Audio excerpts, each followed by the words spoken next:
Good evening from Washington. I'm Larry O'Connor. I say that every night, don't I? Good evening from Washington. I mean, I'm here. I'm in Washington, D.C., and I report to you what's going on in this town, not just in the federal government, Congress, and the White House, and all that stuff, the Pentagon. No, but also in the city of Washington. It's a dynamic, important cultural mecca in this country, and I'm sad to report to you tonight that the experiment of self-rule in our nation's capital should officially be abandoned as the dismal, lamentable failure that it obviously is. You saw what happened this week, right? We had the spectacle of Democrat President Joe Biden joining Democrat lawmakers in the Senate and Democrat lawmakers in the House, joined with the unanimous consensus of their Republican counterparts, voting to overrule the District of Columbia's misguided and dangerous attempt to rewrite their criminal code. It's just the latest and should be, frankly, the final example of a dysfunctional government that needs to be put out of its misery. Now, it should be noted before I go any further in this discussion that the District of Columbia's government is dominated unanimously, without any objection and unambiguously, by hardcore doctrinaire left-wing Democrats. D.C. is the perfect petri dish experiment of what happens when Democrats have the ability to run things without any objection.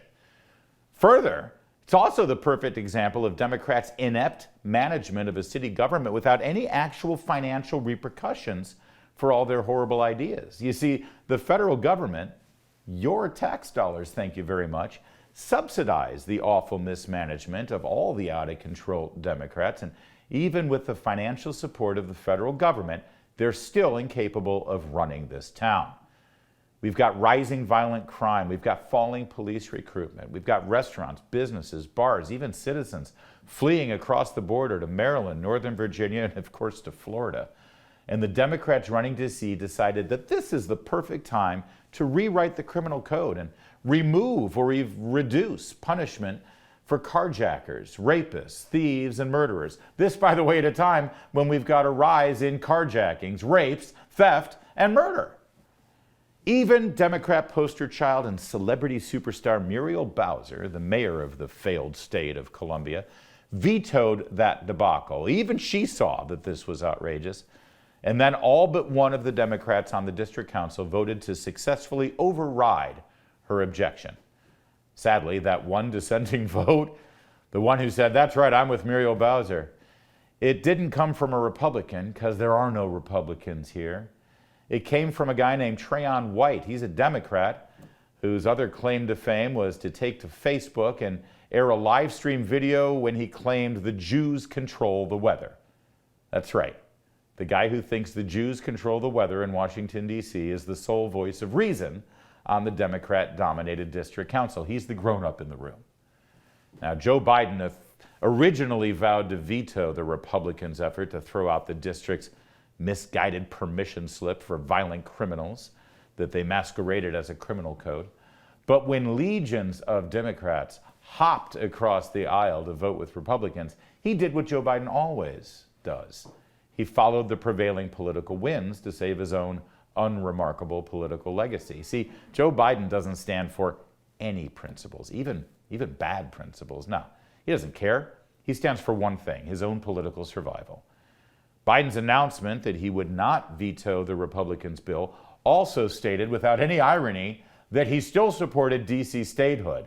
Let's take a look at this tweet, because it's got to be a joke. "I support D.C. statehood and home rule, but I don't support some of the changes D.C. Council put forward, and so I'm going to go ahead and override it.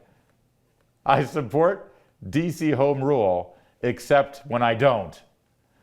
Somebody who either has the ear of the president or the ear of the person actually making decisions on behalf of the president should probably point out that if D.C. were a state, then there would be no opportunity for Congress and the president to reverse the horrible decisions, just like Congress and the president is in fact doing as we speak.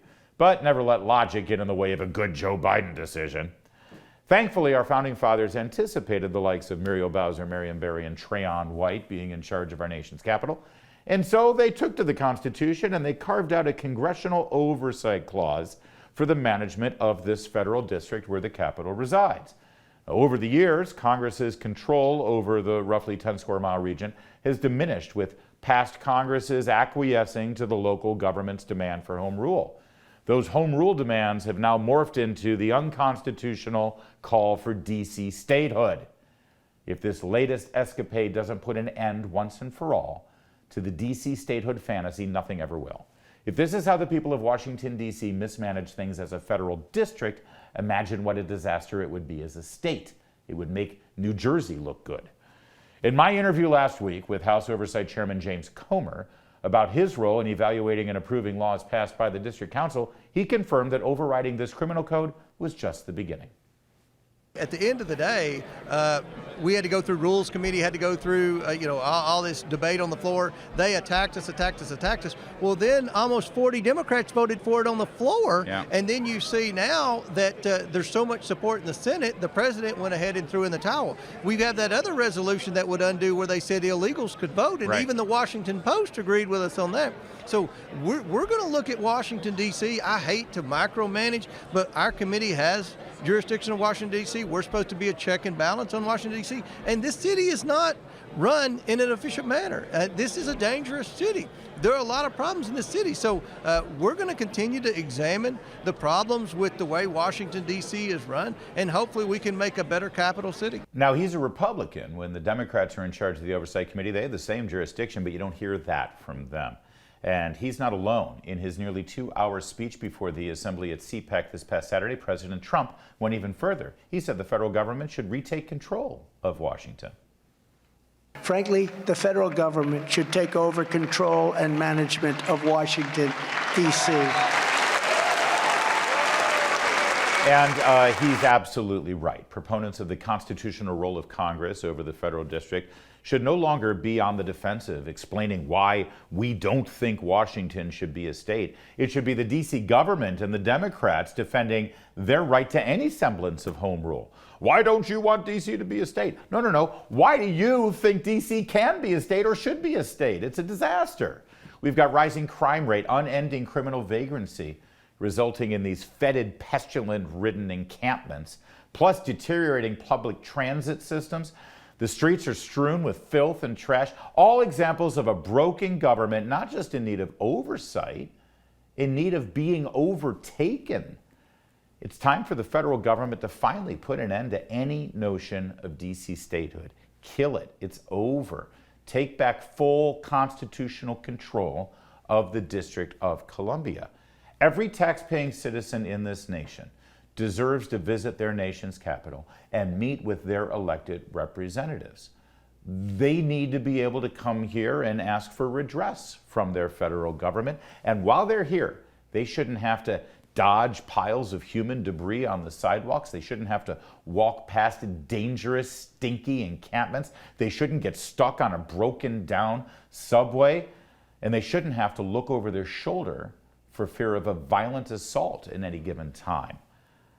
We, the American citizens, deserve no less than a safe and well-managed capital city. And the only way to ensure that is to take control away from the Democrat-dominated District Council and put it back where it constitutionally belongs, the United States Congress. There's more to come on O'Connor Tonight. Keep it right here. You're watching the Salem News Channel.